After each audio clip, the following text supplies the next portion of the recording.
Over to you Gaurav ji, with your warm clapping सभी की। Over to you. Thank you. Thank you Rahul ji. और सभी का वेलकम आज के इस इवनिंग सेशन में, जो कि एक हेल्थ सेशन है और लाइफस्टाइल जो इश्यूज हैं हमारे उनसे रिलेटेड है। तो दोस्तों, मेरा नाम जैसे बताया राहुल जी ने, केशव गौरव, और मैं एक न्यूट्रिशनिस्ट और डाइटिशियन हूँ। और किस तरीके से जो लाइफस्टाइल इश्यूज हैं उनको कैसे प्रिवेंट कर सकते हैं, मैं आपको वो नहीं बताऊंगा कि लाइफस्टाइल इशू हो गया है तो उसको कैसे ठीक करना है। वो तो मैनेजमेंट मोड है, ठीक है ना। कि अगर वो हो गया है तो उसको कैसे हम मैनेज कर सकते हैं। बट अगर डैमेज होने से पहले ही हम उसको पकड़ लें, कि अगर अभी सिम्टम आ रहे हैं बट अभी उतने सीवियर कंडीशंस नहीं हुई कि हमें डॉक्टर्स के पास जाना पड़े, अभी हम उनको नजरअंदाज कर रहे हैं, बट वो धीरे धीरे एक डिजीज का रूप ले रहा है। तो मैं आज आपको हेल्प करूंगा ये जानने में कि जो बोन रिलेटेड इश्यूज हैं उनको हम कैसे प्रिवेंट कर सकते हैं और अपने लाइफस्टाइल में क्या चेंज करें कि हमारी हेल्थ हमेशा यंग और एक हेल्दी एजिंग हो। Because ageing is a natural process, but healthy ageing is a choice. तो ये आपकी चॉइस होगी कि अगर आप सेहतमंद रहना चाहते हैं तो, है ना। तो मुझे एक छोटी सी बात याद आ रही है। कहते हैं कि जैसे खेत है, कोई बड़ा उपजाऊ खेत है, तो अगर हम उसको उसमें मेहनत करके बीज ना डालें, उसमें कोई उसकी सेवा ना करें, है ना, सिंपल भाषा में कहें, तो क्या होगा अगर हम ऐसे ही छोड़ दें उसको। तो ऑटोमेटिकली बाय डिफॉल्ट क्या उगाएगा, घास और झाड़ उग जाएगा, ठीक है ना। अनवांटेड जो हर्ब्स हैं वो निकल आएंगे। बट अगर आपने उसमें कुछ फ्रूट्स उगाने हैं, कुछ व्हीट या राइस या ऐसी कोई फसल जो खाने लायक हो, तो उसको आपको मेहनत करनी पड़ती है। तो same way ageing is a natural process. अब जैसा खान पीन है तो उसमें डिजीजेस होंगी, क्योंकि बहुत सारे गैप्स हैं जो हमें पता नहीं है। जब पता भी है तो समय नहीं है, हम उनको प्रिवेंट नहीं कर पाते। और अगर हम अवेयर हो जाएं तो हम उनको प्रिवेंट करने के कैपेबल हो जाएंगे, नॉलेज होगी हमें। तो आज का ये जो सेशन है, ये एक अवेयरनेस प्रोग्राम हम कर रहे हैं एवरी थर्सडे। तो ये आज हमने डेट चेंज की थी सिर्फ इस वीक के लिए, जो कि सैटरडे को हो रहा है। तो आज का जो मेरा टॉपिक है वो बड़ा इंटरेस्टिंग टॉपिक है। तो मैं आपको एक प्रेजेंटेशन के जरिए वो शेयर करने जा रहा हूं।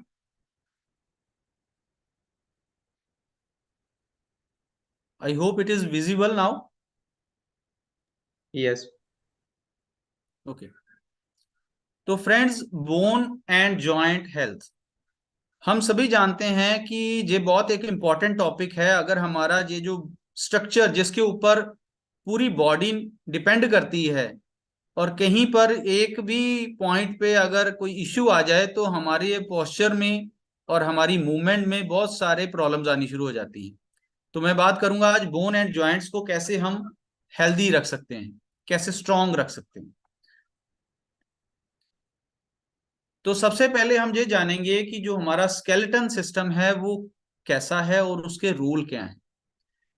तो नॉर्मली आप राइट साइड में एक पिक्चर देख पाएंगे।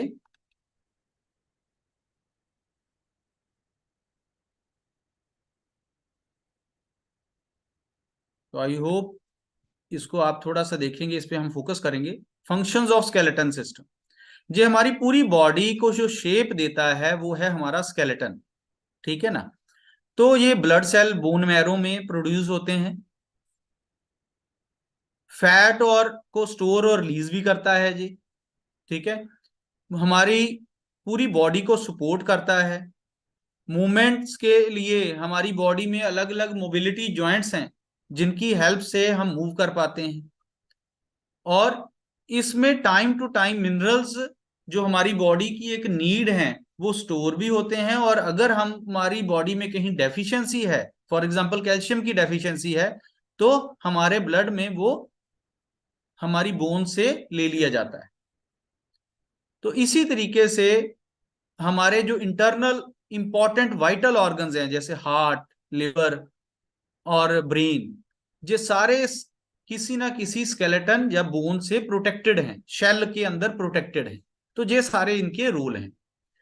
तो जैसे मैंने बताया कि जी मूवमेंट के लिए हेल्प करता है सिस्टम, स्केलेटन सिस्टम बॉडी को सपोर्ट करता है, हमारे इंटरनल वाइटल ऑर्गन्स को प्रोटेक्ट करने का काम करता है ताकि वो इंजरी ना हो उनको, ठीक है।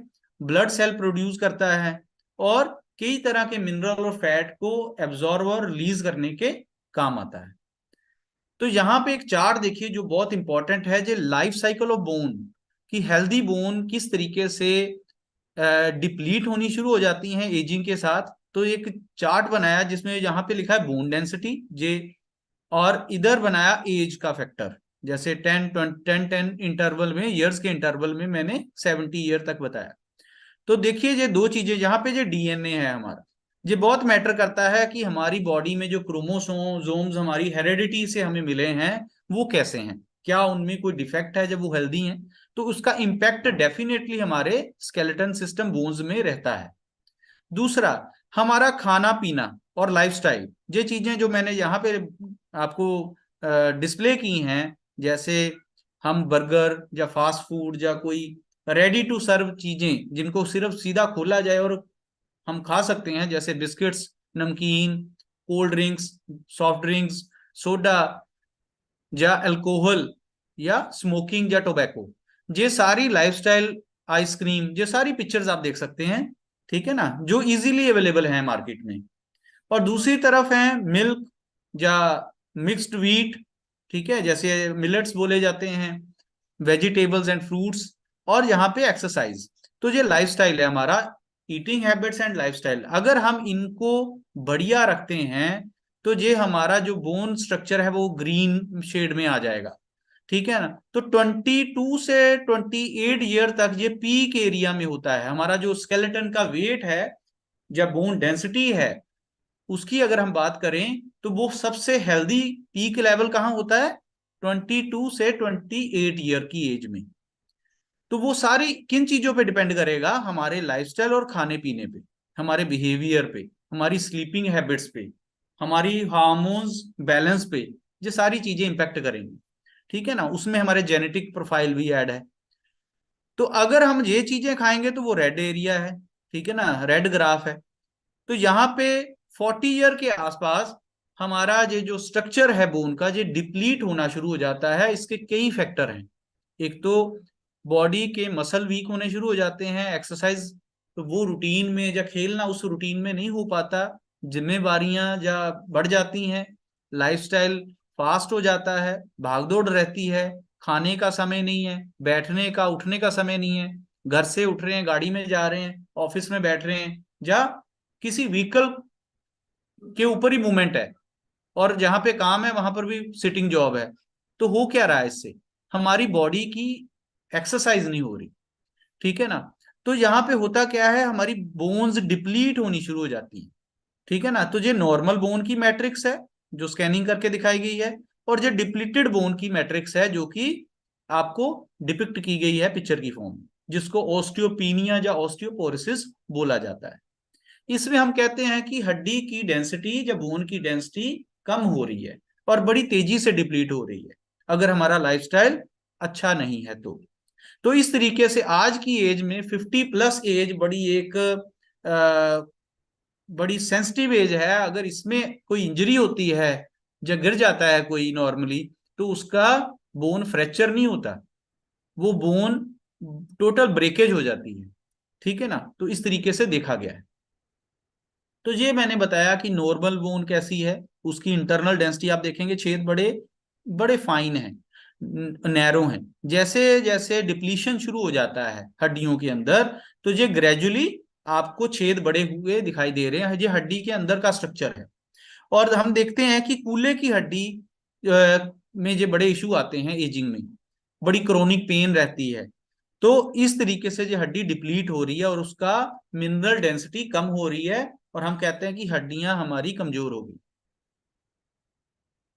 तो उसमें सिम्टम्स क्या आते हैं, सिम्टम्स होते हैं पेन रहना शुरू हो गया, कहीं घुटने में पेन है, जॉइंट में पेन है, स्टिफनेस आ गई, अकड़न जकड़न जिसको हम बोलते हैं, जैसे वेट रखा हुआ है हमारे पैर पे, पैर प्रॉपर मूव नहीं कर पाता, ठीक है ना, दर्द करती हैं, हाथ लगाओ किसी पार्ट को, हड्डियों में दर्द होता है, ऐसा फील होता है, ठीक है ना, कट कट की आवाज आनी शुरू हो जाती है, स्वेलिंग आनी शुरू हो जाती है जॉइंट्स में, ठीक है, या हमारे बोन्स में इंटरनली ऐसे डीजनरेशन शुरू हो जाती है। डीजनरेशन का मतलब क्या है कि depletion of bone in irregular manner, ठीक है।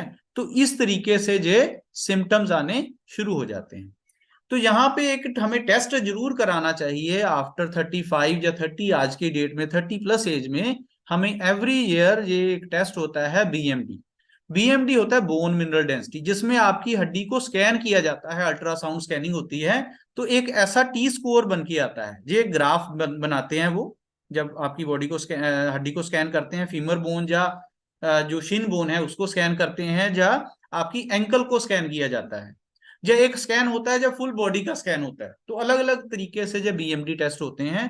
तो इसमें जो बेसिक ग्राफ है वो ऐसा ही है कि नॉर्मल रेंज क्या है, +2 मैक्स और से -1 एक हेल्दी रेंज मानी जाती है। अगर आपका टी स्कोर -1 से ज्यादा और +2 तक है तो ये एक हेल्दी रेंज है, मतलब आपकी हड्डी बड़ी मजबूत है। अगर जो -1 और -2.5 में जो रेंज आ जाती है ग्राफ में, जो आप स्कैन कराते हैं आप, तो आपका एक अलर्ट आ गया, येलो अलर्ट आ गया कि ये अब हड्डी कमजोर होनी शुरू हो गई है, तो आपको बचाने के लिए मेजर्स लेने पड़ेंगे। और अगर -2.5 से बिलो है तो दैट मीन्स एक अलर्ट है कि रेड अलर्ट है कि कभी भी डैमेज हो सकती है, हड्डी चूर हो सकती है अगर कहीं आप गिर गए तो इस तरीके से जो ग्राफ होता है स्कैनिंग का, ठीक है ना। तो दोस्तों हम क्या चाहते हैं, क्या हम रेड जोन में जाना चाहते हैं या हम ग्रीन जोन में रहना चाहते हैं? तो ये मेरा एक क्वेश्चन है आपके लिए। तो अगर तो आप ग्रीन जोन में, पहले तो हमें पता ही नहीं होता कि रेड जोन, येलो जोन या ग्रीन जोन, ये बीएमडी का टी स्कोर होता क्या है, पता ही नहीं था, ठीक है ना। तो इसी के लिए अवेयरनेस, तो हमें ये जोन में नहीं पहुंचना, तो इस जोन को मेंटेन रखने के लिए हमें क्या करना पड़ेगा। थोड़ा सा इंटरनल स्ट्रक्चर हम देखते हैं पहले। तो दोस्तों मैं एक इंटरनल स्ट्रक्चर आपको दिखाऊंगा बोन के जॉइंट का। देखिए, ये एक मसल है, जब हमारे बोन्स हैं कहीं पर, कोई जैसे हम कोई फर्नीचर देखते हैं, फर्नीचर को ज्वाइंट किया जाता है कीलों से या किसी एडहेसिव से, ठीक है ना, तो बट उसमें मूवमेंट नहीं होती। अगर हमारे जॉइंट्स में मूवमेंट रहेगी तो दैट मीन्स उसको किसी लिगामेंट और मसल्स ने स्ट्रेंथ दी हुई है। अब हम सभी जानते हैं हमारे लिगामेंट और मसल्स एजिंग के साथ या एक्सरसाइज की कमी के कारण या डाइट प्रॉपर या प्रोटीन की डेफिशिएंसी के कारण ये मसल वीकनेस आनी शुरू हो जाती है। तो अगर मसल की वीकनेस होगी तो डेफिनेटली ज्वाइंट प्रॉपर नहीं आपका काम कर पाएगा, या इजीली डिसलोकेट हो सकता है ना। हम देखते हैं कई बार डिसलोकेट हो जाता है जरा से झटके के कारण, या किसी ने बैग उठाया, बस से उतरे या ट्रेन में चढ़ रहे हैं और धक्का लगा और ज्वाइंट में डिसलोकेट हो गया ज्वाइंट, ऐसा होता है, ठीक है। वो रीजन है मसल की स्ट्रेंथ कम हो गई। अब इंटरनली क्या है, तो इंटरनली ये कार्टिलेज होती है व्हाइट कलर की, जो ये सॉकेट पार्ट है नीचे वाला, और ऊपर वाला ये आपका नी ज्वाइंट है, ठीक है ना। तो इस तरीके से सॉकेट और स्विच जैसे हम बोलते हैं, वैसा एक जॉइंट है हमारा ये, जिसमें दोनों तरफ हड्डी के एंड पे एक कार्टिलेज होती है जो कि कुशन का काम करती है, ठीक है ना। अब जो ज्वाइंट कैविटी के अंदर जो फ्लूइड या ग्रीसीनेस किससे मिलती है, उसको मोबिलिटी किससे मिलती है, ताकि जो ज्वाइंट या कुशन आपस में टकराए ना, इसमें डैमेज ना हो, उसको बोलते हैं साइनोवियल फ्लूइड। तो जो साइनोवियल फ्लूइड एक ग्रीस का काम करता है ताकि ये इजीली हम भाग सकें, दौड़ सके या मूव कर सके। तो एक मेम्ब्रेन होती है उसकी जो साइनोवियल फ्लूइड को प्रोटेक्ट करती है, लीकेज से बचाती है, तो वो मेम्ब्रेन उससे उसको प्रोटेक्ट करती है। तो इस तरीके से ये टेंडन और मसल और जॉइंट कैप्सूल और ये हमारी बोन है, ठीक है ना। तो ये हमारा बेसिक स्ट्रक्चर है। अब यहां देखिए, जब ये इशू आना शुरू हो जाता है, हमारी deficiency of intake, nutrition intake, जिसमें कैल्शियम्स और मिनरल और प्रोटीन है, तो ये डैमेज होनी शुरू हो जाती है, डीजनरेशन ऑफ बोन होनी शुरू हो जाती है। ये हो जाता है कई बार हम कोई मेडिसिन ले रहे हैं काफी टाइम से, जहां हमारा ओवरवेट है, ठीक है। जब हम कोई ऐसे काम कर रहे हैं जैसे लेबर जॉब, जो लेबर जॉब करते हैं लोग, हम अक्सर देखते हैं उनके जॉइंट्स के इशू आ जाते हैं, ओवर एक्सर्शन हो रही है। ठीक है, टीचर्स हम देखते हैं स्टैंडिंग रहते हैं, जो आर्मी पर्सन जो स्टैंडिंग जॉब में रहते हैं, उनके भी ये जॉइंट्स में बड़े इशू आते हैं। तो उसके लिए वेट का ओवर होना बड़ा इशू है। तो वेट के लिए एक छोटा सा फार्मूला बता दूं, आपकी जितनी हाइट है सेंटीमीटर्स में, अगर हम उसमें से, जैसे मान लो किसी की हाइट है 5 फीट 6 इंच, तो 167 उसका 1 सेंटीमीटर आ गया, तो उसका वेट 100 माइनस कर लीजिए, 67 के आसपास उसका वेट चाहिए। ठीक है। अब किसी की 5 फीट हाइट है तो उसका 152 सेंटीमीटर बनता है, तो 52 के आसपास ये आइडियल वेट है। ठीक है, ये होना चाहिए विद मसल्स, ऐसा नहीं कि लीन हो, मसल्स भी होने चाहिए, एक्सरसाइज होनी चाहिए, फिटनेस होनी चाहिए, ताकि ये जो जॉइंट्स हैं उनको मसल्स कंट्रोल में रखें, बांध के रखें। तो पोस्चर कई बार हम देखते हैं कोई कंप्यूटर पे बैठा है उसका पोस्चर खराब है, क्लैरिकल जॉब है या कोई एग्जीक्यूटिव है जिनको बड़ा टाइम कंप्यूटर पे बैठना पड़ता है, उनके हम नेक में स्टिफनेस आ जाती है, मूवमेंट कम है, शोल्डर फ्रोजन हो जाते हैं, है ना, वियर एंड टीयर हो जाती है। जो स्पोर्ट्समैन हैं, आर्मी में जो पर्सन्स हैं जो खड़े रहते हैं, या लेक्चरर या टीचर्स हैं, हम उनमें ये चीजें नॉर्मली होती हुई देखते हैं। ओके। तो ये इस तरीके से इसमें ग्रेडिंग है कि फर्स्ट केस हल्की सी कट कट की आवाज आनी शुरू हो गई, कभी कभी दर्द हो रहा है, हमने उसको नजरअंदाज कर दिया और लाइफस्टाइल में कोई चेंज नहीं की। ऐसे धीरे धीरे ये माइल्ड होती हुई दर्द, धीरे धीरे स्वेलिंग आती है मॉडरेट, और फिर सवियर पेन आनी शुरू हो जाती है। सवियर पेन तब आती है जहां जब हम रेडनेस देख रहे हैं, जब वो कार्टिलेज जो है वो बिल्कुल डिप्लीट होनी शुरू हो जाती है। दोस्तों मैं क्या चाहता हूं, या आप क्या चाहते हैं, कि ये रिवर्सिबल हो पाए या इरिवर्सिबल हो जाए। इरिवर्सिबल का मतलब कि जब डॉक्टर कह दे कि नहीं भाई अब आपका जॉइंट काम नहीं करेगा, इसको रिप्लेसमेंट पे डालना पड़ेगा, घुटना चेंज करना पड़ेगा। ठीक है, तो वो इशू है ये वाला 4th स्टेज। तो हम क्या चाहते हैं, हम 3rd से ही वापस आ जाएं, जब मैं तो चाहूंगा कि 1st स्टेज में ही हम अवेयर हो जाएं और 2nd तक उसको पहुंचने ना दें। तो उसके लिए क्या करना पड़ेगा, हमको ये चीज को चेक करना पड़ेगा कि हमारा जो जॉइंट है वो हेल्दी रहे, हमारा ऑस्टियो अर्थराइटिस की तरफ ना पहुंच जाए। ठीक है। तो एक तो हम नॉर्मली हम देखते हैं कि विंटर्स में ये प्रॉब्लम एग्रावेट कर जाती है, बढ़ जाती है। उसका रीजन क्या है कि विंटर्स में या जैसे जैसे हम हिली एरिया में जाते हैं, वहां पे टेम्परेचर डिप कर जाता है और एटमॉस्फेरिक प्रेशर जो है वो कम होना शुरू हो जाता है, जिससे हमारे जो इंटरनल सेल्स हैं, टिश्यूज हैं, वो स्वेल हो जाते हैं। जब इंटरनल इन्फ्लामेशन आती है तो पेन्स, जॉइंट्स में पेन आनी शुरू हो जाती है। ठीक है, तो ये भी एक कारण है। स्टिफनेस आनी शुरू हो जाती है, अकड़न आ जाती है। ठीक है, तो हम क्या करते हैं, कोई वार्म रखने के लिए उसको कुछ वार्मथ देते हैं, कोई वार्म, उसके ऊपर हमने कोई कवर चढ़ा लिया जॉइंट पे, या उसको किसी तरीके से हीट देना शुरू किया तो थोड़ा सा रिलीफ फील होता है, जैसे फिजियोथेरेपी दी तो रिलीफ फील हुआ, बट वो कोई परमानेंट क्योर नहीं है। ठीक है, तो हम क्या चाहते हैं कि ये क्योर हो पाए, तो उसके सिम्टम क्या है, पहले तो होने पता कैसे चलेगा, बैक पेन आ रही है आपको कंटिन्यूसली, या कभी कभी बैक पेन रहती है, लेग पेन आती है, या थक जाते हैं जल्दी, या जल्दी बार बार कोई ना कोई फ्रैक्चर हो रहे हैं हड्डियों में, या आपका पोस्चर जो है वो इरेगुलर हो चुका है, स्ट्रेट पोस्चर नहीं है।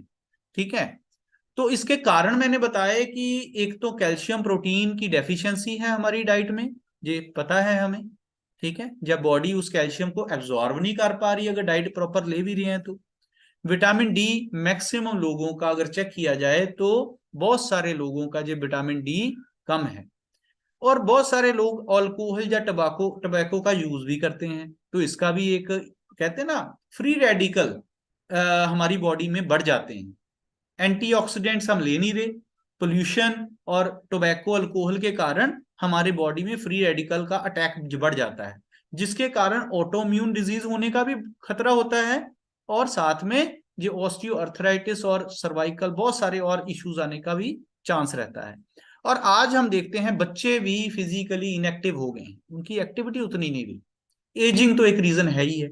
और लेडीज के केस में अगर मैं कहूं कि आजकल 40+ एज में ही मीनोपॉज की इश्यूज आने, जो कि 55+ में होते थे, स्ट्रेस के कारण, अगर आप कहिए जब हमारी डाइट प्रॉपर नहीं है, जब भागदौड़ लगी हुई है, टी का कैफीन का सेवन हम बहुत कर रहे हैं, ठीक है ना, प्रोसेस चीजें बहुत ले रहे हैं, जिसके कारण हार्मोनल इम्बैलेंस के कारण मीनोपॉज जल्दी आ रहा है, जिसके कारण एस्ट्रोजन जो है लेडीज का एक हार्मोन, फेवर में हार्मोन होता है, वो हेल्थ में, लेडीज की हेल्थ में वो डिप होना शुरू हो जाता है। और आज 45 में ही हम देखते हैं कि बहुत सारा ये एस्ट्रोजन कम हो जाता है, जिसके कारण ये इश्यूज आते हैं। तो ये मैंने आपको बताए कुछ इश्यूज, और ये लाइफस्टाइल इश्यूज हैं जिनके कारण ये प्रॉब्लम्स आनी शुरू हो जाती हैं। अब क्या कर सकते हैं? देखिए, सनसेट में या सनराइज के टाइम में आपको 1 घंटा या 1.5 घंटा अगर आपको टाइम अलाउ करे, तो आपको सनलाइट में बॉडी का, स्किन का एक्सपोजर देना चाहिए, ठीक है ना। अब होता क्या है, कई लोगों की स्किन टोन डार्क है, कईयों के पास समय नहीं है सन बास्किंग, इसको सन बाथ या सन बास्किंग बोलते हैं, वो करने के लिए टाइम ही नहीं है। सनस्क्रीन का यूज करते हैं बहुत सारे लोग। अब कई बार एसपीएफ बहुत हाई होता है, मैं देखता हूं लोग कहते हैं एसपीएफ हाई होना चाहिए। नो, अगर एसपीएफ हाई होगा तो आपकी जो बॉडी है उसके अंदर सन ब्लॉकेज फैक्टर आ जाएगा, वो प्रोटेक्शन फैक्टर नहीं है, सन प्रोटेक्शन फैक्टर नहीं है, सन ब्लॉकेज फैक्टर है वो, जिसके कारण बॉडी एब्जॉर्ब नहीं कर पाएगी UV B, ultraviolet B rays को, और हमारी बॉडी सिंथेसिस नहीं कर पाएगी विटामिन डी, जो ऑटोमेटिकली या फ्री विटामिन है, ठीक है। तो यही कारण है मैक्सिमम लोगों में आज, ये देखिए एक ग्राफ है, 10 में से 8 या 9 लोगों का विटामिन डी बहुत कम है, ये 100% लोगों का ग्राफ है, और सिर्फ आप कहिए 10-15% या 20% लोग ही विटामिन डी जिनमें सफिशिएंट है, बाकी सारे के सारे डेफिशिएंट हैं। तो अगर विटामिन डी डेफिशिएंट है तो डाइट से या कैल्शियम के सप्लीमेंट लेने से भी कैल्शियम एब्जॉर्ब नहीं हो पाएगा, ठीक है ना। और दोस्तों एक रीजन और है, रियूमेटॉइड अर्थराइटिस, गठिया जिसको बोलते हैं, जिसमें जो स्मॉल जॉइंट्स हैं वो स्वेल हो जाते हैं, जब उनकी डीजनरेशन आनी, इन्फ्लामेशन और डीजनरेशन आनी शुरू हो जाती है। होता क्या है, हेल्दी सेल्स पर हमारा इम्यून सिस्टम अटैक करना शुरू कर देता है। जब हेल्दी सेल्स को इम्यून सिस्टम, जो एक बॉडी की रक्षा प्रणाली है, अपने ही सैनिक हैं, जो कि बैक्टीरिया या वायरस जो बॉडी में जाएगा उसको खत्म करने के लिए बॉडी का एक सिस्टम है, इम्यून सिस्टम, वो हेल्दी सेल को ही डैमेज करना शुरू कर देगा। तो इसको बोलते हैं बॉडी अपने अगेंस्ट ही काम कर रही है, that is auto immune disease, जिससे हमारे छोटे जॉइंट्स में इंफ्लामेशन आनी शुरू हो जाती है, या वो प्रॉपर हम पकड़ नहीं सकते किसी चीज को, रिस्ट में, हैंड्स में और नीज में, ये जो है गठिया जिसको हम बोलते हैं, वो प्रॉब्लम। और अगर मैं बताऊं, अगर एक बार ये हो जाए तो इसको रिवर्स नहीं किया जा सकता, इसमें एलोपैथी में, अंग्रेजी मेडिसिन में इसका इलाज ही नहीं है, बहुत सारे लोगों ने करके देख लिया, इसका इलाज ही नहीं हो पाता, और साइड इफेक्ट अलग से। तो इसमें मैंने बता दिया कि weight loss, fever, fatigue, tiredness, weakness, और स्मॉल जॉइंट्स में पेन रहता है।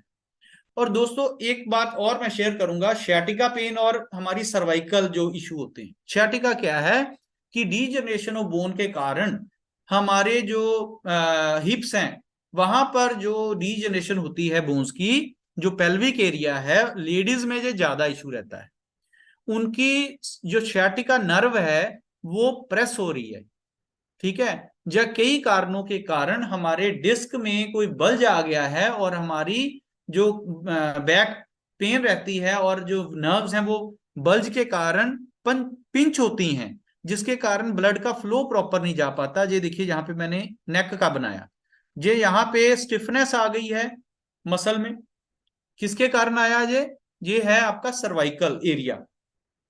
ये जो सर्वाइकल हमारी वर्टिब्रा है, इसमें नर्व्स की को प्रेस हो गई, झटका लग गया, कोई एक्सीडेंट है, या मिस हैंडलिंग हुई, या हम मोबाइल बहुत ज्यादा देखते हैं, या हमारा लैपटॉप या स्क्रीन टाइम बहुत ज्यादा है, किसी भी कारण, गलत पोस्चर के कारण, और एक्सरसाइज नहीं कर पाते, तो इन कारणों से ये नर्व्स, वेन्स प्रेस होती हैं, जिसके कारण सर्वाइकल इशू, जिसमें बहुत सारा एक कह लो कि बड़ा पेनफुल ये एक पार्ट है, ये रहता है, ठीक है। तो इसके लिए हमें करना क्या चाहिए? अभी दोस्तों ये मैंने सारी आपको प्रॉब्लम्स बताई, अब अगर तो आप इनका सोल्यूशन फाइंड करना चाहते हैं, तो सोल्यूशन अब बताने जा रहा हूं मैं कि कैसे हम इनको सही रख सकते हैं। तो देखिए, हमें calcium, magnesium, vitamin D, manganese और विटामिन के, इन चीजों से रिच जो डाइट है, फूड है, और जहां पे एक मेरा डिस्क्लेमर है कि आपको हमेशा ऑर्गेनिक या देसी चीजें ही खानी चाहिए। अब यहाँ पे एक क्वेश्चन मार्क आ जाएगा कि मिलेंगी कहाँ से, जो कि बड़ा मुश्किल आंसर है जिसका ढूंढना, क्योंकि हर जगह तो हाइब्रिड चीजें हैं। मार्केट में हर फ्रूट, वेजिटेबल, सीड हाइब्रिड है। क्यों? क्योंकि उसकी यील्ड को इंक्रीज करना चाहता है किसान, जल्दी उसका प्रोडक्ट मार्केट में लाना चाहता है। तो उसके लिए बड़े सारे हार्मोन्स दिए जाते हैं एग्रीकल्चर में, बड़े सारे पेस्टिसाइड, केमिकल पेस्टिसाइड और इंसेक्टिसाइड्स का स्प्रे हो रहा है। तो अल्टीमेटली उनका असर भी हमारे ऊपर हो रहा है। तो आपको ऐसे फूड खाने चाहिए जो कि रिच हो इस डाइट में, और डेफिनेटली प्रोटीन इंटेक आपकी बहुत बढ़िया होनी चाहिए। क्यों? क्योंकि प्रोटीन डेफिशिएंसी बहुत ज्यादा है। सेम वे विटामिन डी के साथ इक्वलेंट ही 80 to 90% लोग डेफिशिएंट हैं प्रोटीन में। तो वो हमें प्रोटीन रिच सोर्सेज से मिलना चाहिए। अब एक ओमेगा 3 हमारा होता है जो कि हमारी इंडियन डाइट में बहुत निग्लिजिबल है। कितना चाहिए? 3 से 5 ग्राम, 3000 to 5000 मिलीग्राम डेली इंटेक होना चाहिए। और अगर मैं कहूं आइडियल जो हमारी नॉर्मल डाइट है उसमें 1 ग्राम भी नहीं है, ठीक है ना। तो उसमें ईपीए डीएचए होता है जो कि नर्व्स के अंदर जो चिपचिपापन आ रहा है, खून में ब्लॉकेजेस हो रही हैं, उनको क्लियर करने का काम भी करता है। और मोबिलिटी में जब हमारे इन्फ्लामेशन को भी एंटी इन्फ्लामेटरी है, ठीक है ना। और इसका हमारे ब्रेन, लिवर के लिए बहुत बड़ा रोल है, फैटी लिवर नहीं होने देता जी। और ये सबसे इंपॉर्टेंट, जो मर्जी खा लो आप, अगर आपकी प्रॉपर स्लीप नहीं है, आपकी बॉडी में स्ट्रेस है, जो काम की स्ट्रेस है जिससे हार्मोन इम्बैलेंस हो रहे हैं, ठीक है, आप प्रॉपर एक्सरसाइज के लिए समय नहीं निकालते, आपका वेट नहीं मेंटेन, तो ये आपको इश्यू आने के चांसेस हमेशा बने रहते हैं। तो यहाँ पे एक सोल्यूशन के तौर पे मैं उन लोगों के लिए जो हमेशा हेल्दी रहना चाहते हैं, अवेयर हैं, तो एक मैं आपको वेलनेस और न्यूट्रिशन का पार्ट बताऊंगा। क्यों? क्योंकि जो हमारा गैप है डाइट में, उसको हम चाहकर भी हार्ड वर्क से भी फिल नहीं कर सकते, ऑर्गेनिक चीजें नहीं मिलेंगी। तो यहाँ पे हमारे पास एक सोल्यूशन के तौर पे न्यूट्रलाइट ऑप्शन प्रोवाइड करता है। न्यूट्रलाइट क्या है?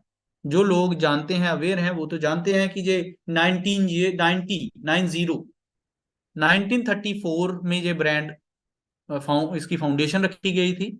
और इसकी प्लांट बेस नेचुरल सीड्स जिनको मॉडिफाई नहीं किया गया, और ऐसी धरती में उगाया जाता है जहां पे कोई पेस्टिसाइड, इंसेक्टिसाइड पिछले 90 सालों से नहीं छिड़का गया, कभी कोई केमिकल फर्टिलाइजर्स का यूज नहीं किया गया।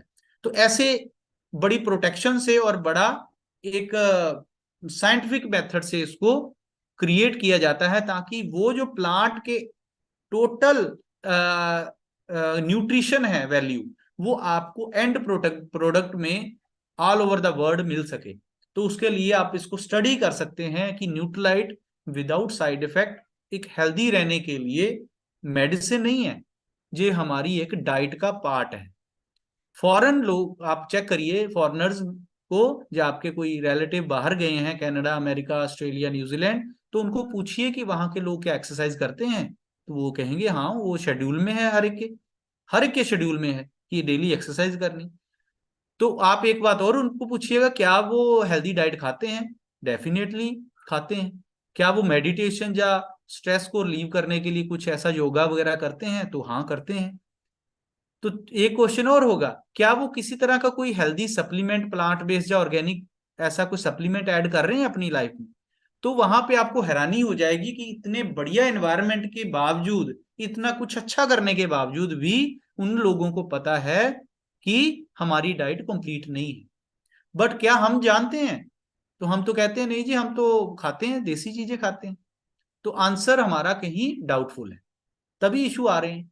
तो दोस्तों, ये लास्ट में सिंगल पिक्चर में मैं आपको बताऊंगा कि अगर आप बोन, जॉइंट और osteo arthritis, rheumatoid arthritis, cervical pain या सियाटिका पेन से बचना चाहते हैं, तो आपको डेली एक्सरसाइज, अच्छी डाइट, योगा, प्राणायाम या मेडिटेशन से स्ट्रेस रिलीव करना, और एक न्यूट्रिशन को कंप्लीट करने के लिए, मेडिसिन नहीं, इन सप्लीमेंट्स को ऐड करना बहुत सारा जरूरी है।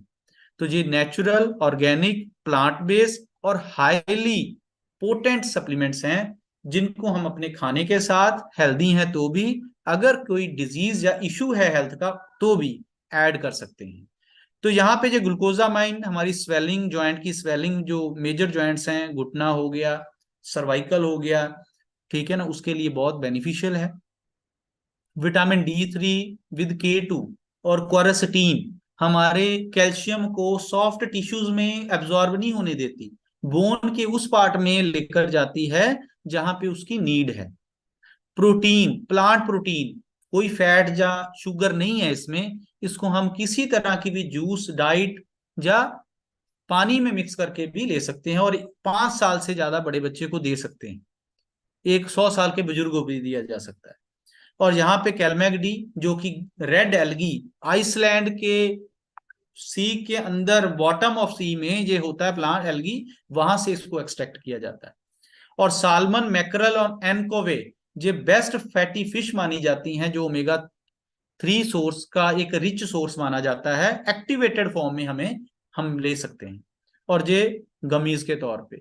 तो अगर हमारे जो एक्सपर्ट हैं, यहाँ पे देखो एक डॉक्टर होता है जो बीमारी को डील करता है, और एक हेल्थ और न्यूट्रिशन एक्सपर्ट होता है, अगर वो सही आपको सही मिल जाए तो वो आपकी जिंदगी को यू टर्न ला सकता है, जिंदगी में आपको एक हेल्दी एजिंग दे सकता है। तो मैं फिर से कहूंगा, ageing is a natural process but healthy ageing is a choice. तो थैंक यू दोस्तों, इस तरीके से जो मेरा सेशन कंप्लीट होता है, और अगर आपके कोई क्वेश्चंस हैं तो डेफिनेटली हम नेक्स्ट सेशन में उनको एड्रेस कर पाएंगे। Thank you.